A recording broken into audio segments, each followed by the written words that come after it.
How's it going, everyone? Welcome to the SPL Trainer Show, where we get a chance to shine a light on SPL trainers within our community.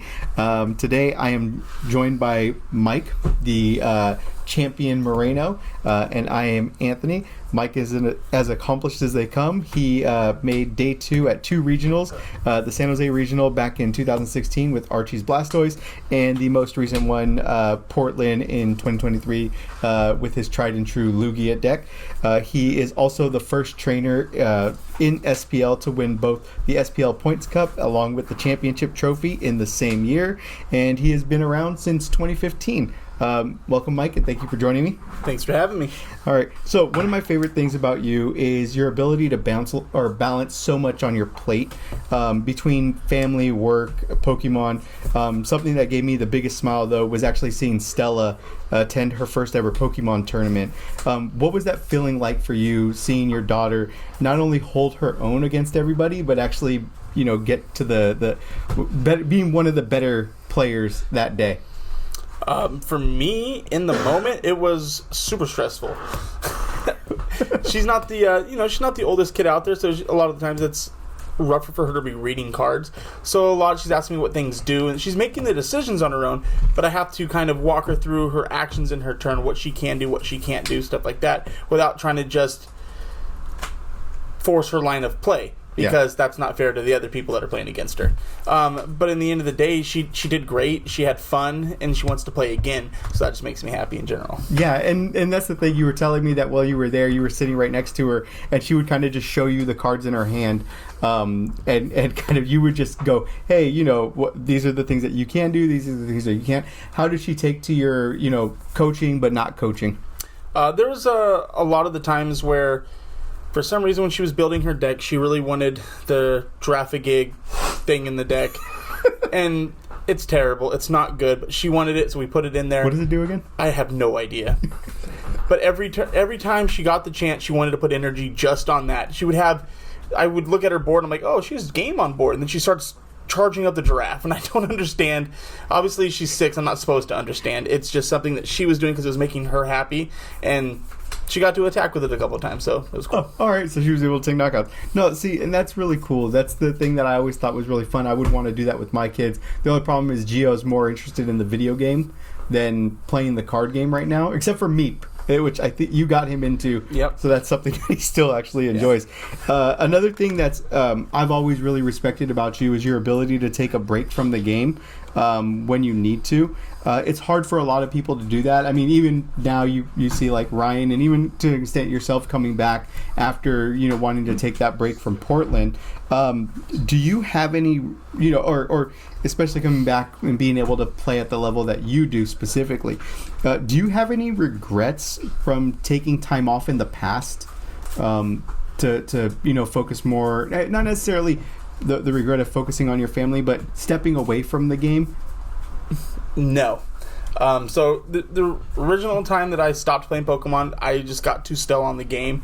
It became just Zoroark all over the place, and I really got tired of seeing Zoroark. So I decided just not to play. I didn't play for about a year and a half or so. As time progressed, some of my friends were like, hey, we're going to start playing again. So I stepped back in and started playing again a little bit. Then I was kind of just getting more stagnant again, stopped playing again. And then SPL started up, and I was told about all the cool things that they were planning to do with it. And I was like, oh, that's cool. I'm sure you guys will have a lot of fun. And my friend T was like, no, you're going to play. And I was like, no, I'm not playing. He's like, oh, no, I already entered you in. You're playing. And he handed me a deck, and we started playing again. Yeah, that's 100% how I remember it happening. Now, as far as you taking off that time, how far do you think you could have gone in terms of winning tournaments and so on if you didn't take those breaks? Locally, I really only travel to the West Coast side of the regionals and stuff like that. I don't go too far. Typically, I'm not really looking to go to Worlds or anything to that extent. I enjoy just playing locally with my friends and being able to have just that bond and stuff that you grow with as a group. To the point where now I don't even think of us as a group anymore. We're more of a community, which I really like that. So we might have gotten to a place as a community quicker, in my mind, if I would have just kept playing. But in the end, we are here now. So Yeah, and that's the thing. Do you think, because me and you are around the same age, we started having kids at around the same age and everything, and I like to, I'm extremely happy to have my family, but I also think to myself, if I didn't have everybody and I started playing at a younger age, yeah, I think that there would have been more passion for the game, trying to chase things down like some of the other people that we have in our community. And that's the thing, is seeing your talent level and how good you are, and going like, damn, man, if Mike was able to go do all of those things, how he would be it feels like you would be one of those names that we see every regional at the top of the list, making day twos. I mean, it's funny, we talked about 2 regionals that you've gone to, which was San Jose and Portland, and you made day 2 on both of those things. So it's just really, really neat. And that kind of leads us into the next one. Making day 2 at a regional isn't an easy accomplishment, especially when you consider the amount of time that you've taken off and the lack of tournaments that you've gone to, but you were able to do it twice out of the 2 times that you went. Can you share with me your favorite moments from either one of those experiences, and which deck, Archie's Blastoise or Lugia, is or was the most enjoyable for you to play? For me, Archie's Blastoise is my favorite deck that I got to ever play in a tournament, outside of Wobbuffet Bats. So what does it do? Wobbuffet Bats is basically... Archie's. Oh, the Archie's Blastoise. So you have a card called Archie's Ace in the Hole, and basically if it's the last card in your hand when you play it, you can bring back a Pokemon from your discard. So you can bring back the Blastoise, typically turn 1, and then you can start just deluging all your energy out of your hand. So you bring back something, you draw 5. Kind of like the mustard cards. Oh, okay. So it's essentially those. And then your Caldeo was your main attacker that you would use. The Caldeo gains attack for each energy you have on board, so you just deluge them out, and it swings and kills. It's just a very fast-paced, consistent deck, and it does what it's supposed to do. So that's why I liked it. It wasn't gimmicky. It was all just consistency cards. I actually cut a lot of the tech cards that a lot of people were playing at the time to deal with certain matchups. Any examples? I didn't play an Articuno that had the extra little ability. I can't remember what it was. It ended up costing me a game in Swiss. It was my first loss of the day going into round 6. And it was because I ran into a Latios that had... a Latios or Latios? I can't remember. It's the pink one. But the ability is it can't be attacked by Pokemon that have abilities. And in my deck, every Pokemon had an ability. So he just sat that there, nothing on the bench, and just passed back and forth until I lost. Oh, damn. Okay. But if you had the Articuno... I could have attacked and killed into it. Because it didn't have an ability. Correct. Okay. All right. So that makes sense. But so how does that compare to the Lugia? Because the Lugia deck is actually really straightforward too. There's not many gimmicks with it aside from going, oh, cool. What's the V-Star ability? The one where you get to call back your 2 Archeops. Oh, I couldn't tell you what they're called. I just grabbed the birds out of the discard and I put them on the board. So how does that compare to that being more streamlined? Something that just you set up, you attack, you go, go, go. They're very comparable to me. They have different lines of getting there, but they both have the same end goal. It's just to go as fast as you can and then hit as hard as you can quickly. Yeah, and that's the style of decks that I tend to lean play towards. Yeah, and that makes sense. So going back to those experiences that you've had playing both of those decks at 2 different regionals, what was your most enjoyable experience at either one of those regionals? I think one of my favorite things from this most recent one was I met a gentleman from Alaska, actually. He was also playing Lugia. We were mirror matching. Just being able to talk to him, he jumped on a plane by himself, flew into Seattle, and then Vancouver, okay. And then drove to the regional by himself. He rented a car, he went and seen a couple things, and he drove into the regional. So he came down here by himself, had a great time. He ended up making day 2 as well, so that was kind of exciting getting to see him again in day 2. We both kind of had downhills into day 2, but it was still a good experience. The guy was just a pleasure to get to know. He's a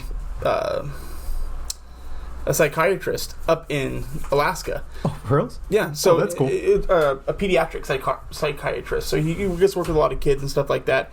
So it was just a pleasure to get to meet somebody that comes from basically a different kind of world. It's another adult that plays and it has that same amount of responsibility. He has kids, he has work, he has this, and he's still trying to make that time travel to find that passion that he still has for a game. Yeah, and I think that's always the neat thing too, is when we sit here, when we're labbing with people, a lot of the people that we are playing with are much younger than us. So I think in our group chat recently, I think Duncan was the one that said it surprises him to learn how many of us have families and kids and everything like that. So it's one of the neat things when you can hear about people that are willing to travel, to play the game that they love and everything else. But, I'll go back into this with SPL because that's been a big part of what we've been doing over the past year. That's what this entire show is about, is, being the first trainer to accomplish the trifecta, or not even the trifecta because we don't have 3 trophies, but the dual fecta, if you would call it that, to win the Cup Series and the Championship Series. We will have 3 this upcoming season, though. And then, being a huge member of the committee that kind of helps guide SPL. What are your hopes for the future of the league as we go forward? Just to see it keep growing, and stay consistent. My big thing is, for something to last, it has to have somebody backing it that has a lot of passion for it. So having fresh faces come in, they have that new outlook on it, and there's new things that they want to add to it. And as a community, as SPL is, it has to evolve with things, and the larger we get, the more things are going to change. The amount of people that are in SPL might not be able to be housed by the amount of locals that we have. So at some point in time, maybe a couple seasons down the road, if we have to grow the amount, we have to learn how to change with it. So being able to just kind of live through the moments and keep growing as a community. It's kind of not rough, just hard to explain. It's just kind of be something that we learn as we go along. Yeah, and that's something, being a part of this, and me, T, you coming on board in the first season, and then we have a whole bunch of other people that have helped us out in the back end. I think what's really nice, Soren, Ryan, not Alex Gross, he doesn't do anything, but all of us coming together and really kind of putting together a vision that we all see for the league, and getting positive and negative feedback, working with the community itself, which I think has been really nice. You being a big part of it, being able to build that trust. I think that's one of the cooler things as being, quote unquote, the founders of the league, is being able to kind of guide our community in the direction that we think is fit, and them just trusting us with it and going these guys know what is going to work for us, and they give us all of that support. What has that meant for you? My whole life is built around trust, honestly. I'm a big fan of the phrase, a stranger is just a friend I haven't met yet. So being able to just get to know somebody in 5 minutes, and then they kind of just, it sounds bad, I don't want to say people just believe, but just being able to have someone just trust you within just getting to meet them. Hey, if you did something like this with your deck and you changed a couple of these cards here and there, this would help with the consistency. And then next thing you know, you see them unsleeving some cards and putting some new cards in. Just being able to have that effect on people just because of the imagery that comes with being a part of this league. It's people know that we're here to play games, that we're here to have fun, but at the same time, be competitive. So. Yeah, and like I said, that's always been one of the fun things for me. The first time that I met you, I remember meeting you at a locals, and we didn't really get a chance to talk all that much. I think we played each other, and you whooped my ass really fast, and that was pretty much the end of it. But you coming over once the league started, kind of getting back into the mold of everything, building your Darkrai deck, which you ran through season 1 with. It was kind of nice meeting someone that was around my age. Being able to share a lot of the experiences and things like that together has been a really, really fun time for me. So I can understand why that's something that means a lot to you, is building that trust and keeping it, creating solid relationships with everybody. So very, very neat. So I guess for us, we can kind of end with the question that I like to ask everybody that I've talked to so far is, winning and you seem to go hand in hand. Actually, this is the second to last question. How do you celebrate after making day 2 at a regional with over 1,000 people playing at it or winning the SPL Cup or championship? For me, just winning the championship, it was cool. Like, I just enjoyed hanging out with the friends afterwards. The moments leading up to it, help get us there, but what we do with it afterwards is much more than that. So being able to just, I won, but now I'm excited to see who wins this next season. Yeah. If it's not me, somebody else, and I just want to see people keep getting more. Like, Henry had to pass it to me, and I'm going to pass it to somebody else, hopefully. Maybe I keep it. Who knows? You do want that Wigglytuff map. I do want the Wigglytuff. Yeah. And I think for me, going through the experience, one of my favorite things about this season, not necessarily the play, even though I have made the tournament twice in the 2 seasons that we already have, is being able to get together with everybody after big events like the mid-season showdown, the championship series, and we have those barbecues during the summertime. Shout out to AJ. Yeah, shout out to AJ, best Filipino that can make elote that I know. The man is a magician with corn. But I think one of those things is I've always enjoyed celebrating a successful season by getting everybody together and being able to hang out and laugh and talk about things outside of Pokemon. It was always one of the cool things, so that's always nice. Now, finally, with Stella earning her stripes at her first locals, you've helped introduce a new trainer into our community. My last question is really, really simple, and I think even through its simplicity, the answers can be very complex and deep. But what advice would you give for anyone that's new to the game and they're starting their journey in the Pokemon TCG? Just play what you want to play. Play what makes you happy. Don't be afraid to ask questions. You don't know the answer to something, just ask. Everyone's always there to help you. Locals is a community, it's a family at this point, so no one's there to poke fun at people, make fun of anyone, or anything like that. We're all just there to guide each other. There's a lot of times where I don't understand the answer to something, and I'll just kind of shout it out, and then I have to hear Ryan call me stupid from half of the room away. This bozo. Exactly, that's the line. El bozo.